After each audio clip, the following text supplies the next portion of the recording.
अस्सलाम वालेकुम। आज हम CCU 3.1 चैप्टर 7 में उसका जो एक्सरसाइज का जो पेज 5, 6 और 7 है, इसके मुतालिक डिस्कस करेंगे।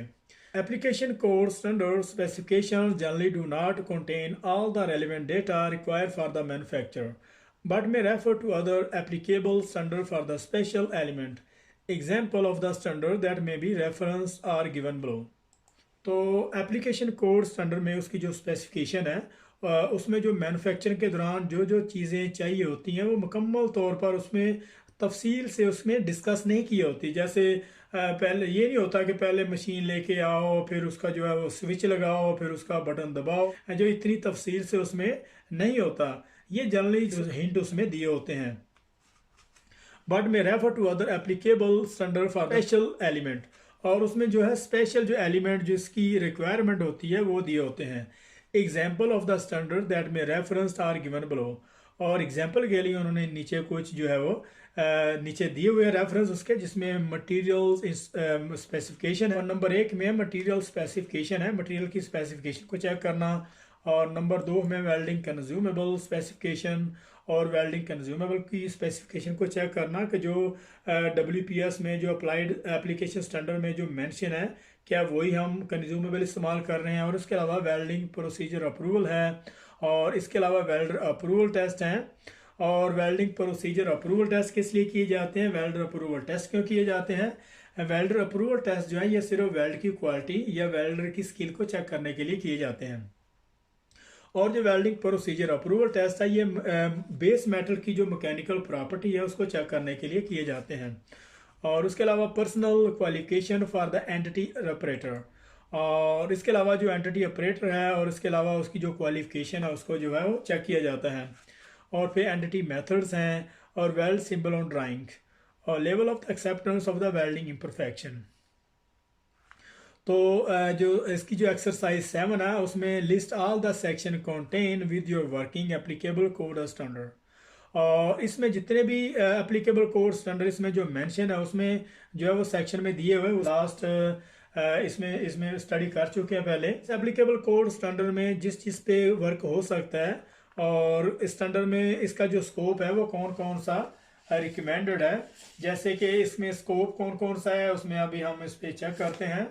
The scope journal the first section handing in any code standard, और ये जो कोड स्टैंडर्ड का जो स्कोप है, काम करने का जो स्कोप है वो कौन कौन सा जो रिकमेंडेड है उसमें पाइप लाइन पे या फिर लो कैरिंग हाई प्रेशर वेसल पे भी काम हो सकता है। उसके अलावा जो है ऑयल स्टोरेज टैंक है, जो स्टैंडर्ड का जो स्कोप है वो भी कवर करता है। उसके अलावा ऑफशोर स्ट्रक्चर है, और न्यूक्लियर इंस्टॉलेशन है, कंपोजिशन कंक्रीट, और जो ब्रिज कंस्ट्रक्शन है, और व्हीकल मैन्युफैक्चरिंग है, nuclear power station pipe work है, और इसके अलावा व्हीकल मैन्युफैक्चर है, और सबमरीन हल कंस्ट्रक्शन, और बर्थ इक्विपमेंट और बिल्डिंग कंस्ट्रक्शन। तो एक्सरसाइज 2 में read your nominated application standard carefully, identifying all section और clauses within the standard containing acceptance rejection information criteria for the welding imperfection listed in the table below. Then insert this into the relevant column given below in the table 1 and 2. वो कह रहा है कि reinforcement height। तो for example अगर हमने जो एक टेस्ट पीस है जो भी स्पेसिमेन यहाँ पे उसको अगर वेल्ड किया है, और वेल्ड करने के बाद उसकी अगर हम रेनफोर्समेंट है जिसको एक्सेस वेल्ड मेटल भी कहते हैं, और जिसको हम सिंपल वर्ड्स में जो कैपिंग भी कहते हैं, अगर उसकी हाइट 3 मिली है तो यहाँ पे उसका जो एक्सेप्टेबल क्राइटेरिया है उसकी जो डिमेंशन उसने जो रिकमेंड की है वो 3 मिली है, और यहाँ पे भी 3 मिली है, और जो मैक्सिमम अलाउंस है वो भी अगर 3 मिली है, तो इसका मतलब ये हुआ कि जो रेनफोर्समेंट की जो हाइट है वो एक्सेप्टेबल है। और उसके अलावा जो रेनफोर्समेंट की अपीयरेंस कैसी है, दिखने में उसकी जो एक्सेस वेल्ड मेटल है वो कैसी है, तो उसको जो है वो चेक करना। उसके बाद इनकम्प्लीट फिलिंग है, अगर इनकम्प्लीट फिलिंग में यहाँ पे हम लिखेंगे कि कितना उसकी लेंथ कितनी है, इनकम्प्लीट फिलिंग की लेंथ कितनी है, और यहाँ पे उसका जो मार्जिन देखेंगे, फिर उसकी लेंथ चेक करेंगे उसमें। उसके बाद अंडरकट है, अंडरकट की जो डिमेंशन को चेक करना, और इसके बाद यहाँ पे एक्सेप्टेंस क्राइटेरिया पे चेक करना कि उसने उसको इतनी लेंथ में इतने साइज़ में उसको एक्सेप्ट किया है। तो यहाँ पे हम उसको अंडरकट को चेक करेंगे, उसका साइज़ कितना है, फिर उसको चेक करेंगे वो एक्सेप्ट है या रिजेक्ट।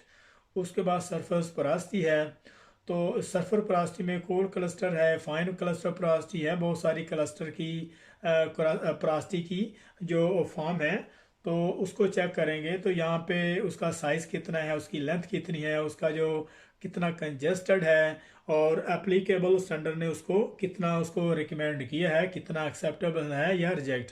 तो उस हिसाब से फिर उसको यहाँ पे मार्क करेंगे। उसके बाद क्रैक है, क्रैक तो डेफिनेटली हर जगह पे जो एक्सेप्टेबल नहीं होता वो तो डेफिनेटली रिजेक्ट होगा। उसके बाद साइड लैक ऑफ साइड वाल फ्यूजन है। लैक ऑफ साइड वाल फ्यूजन में हम अपने जो स्पेसिमेन जो टेस्ट पीस उस पर चेक करेंगे और उसमें उसकी जो लेंथ मेजर करेंगे और फिर उसी लेंथ को जो है रिकमेंडेड जो एप्लीकेबल स्टैंडर्ड है उसके साथ कंपेयर करेंगे।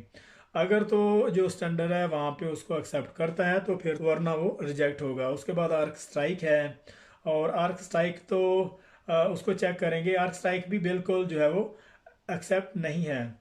और उसके बाद मैकेनिकल डैमेज है, मैकेनिकल डैमेज को चेक करेंगे कि स्टैंडर्ड उसको इस बारे में क्या कहता है।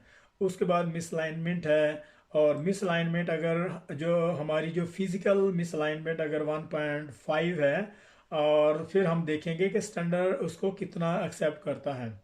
अगर तो 1.5 जो है वो स्टैंडर्ड उसको अलाउ करता है तो फिर वो एक्सेप्ट होगी, अगर वो बियॉन्ड द लिमिट है तो फिर वो रिजेक्ट होगी। उसके बाद पेनिट्रेशन की हाइट है, उसको हम मेजर करेंगे। अगर स्टैंडर्ड उसको 2 पॉइंट या 1.5 या जो भी रिकमेंड करता है अगर उस हिसाब से है तो फिर तो एक्सेप्ट है। अगर वो ज़्यादा है, अगर तो ज़्यादा है तो फिर वो रिजेक्ट होगी। उसके बाद इनकम्प्लीट रूट पेनिट्रेशन है, तो इनकम्प्लीट रूट पेनिट्रेशन तो डेफिनेटली उसको जो स्टैंडर्ड अलाउ नहीं करता। उसके बाद लैक ऑफ रूट फ्यूजन है, लैक ऑफ रूट फ्यूजन को हम फिजिकली जो मेजर करेंगे, और मेजर करने के बाद यहाँ पे उसकी जो एप्लीकेशन जो एप्लीकेबल स्टैंडर्ड है जो क्राइटेरिया है उसको उसके साथ कंपेयर करेंगे। अगर तो एक्सेप्ट करता है तो फिर एक्सेप्ट है, वरना वो रिजेक्ट होगा। तो इसी तरीके से रूट कन्केविटी है उसको भी मेजर करेंगे, चेक करेंगे, और फिर उसको साथ वो कंपेयर करने के बाद देखेंगे एक्सेप्ट है या रिजेक्ट।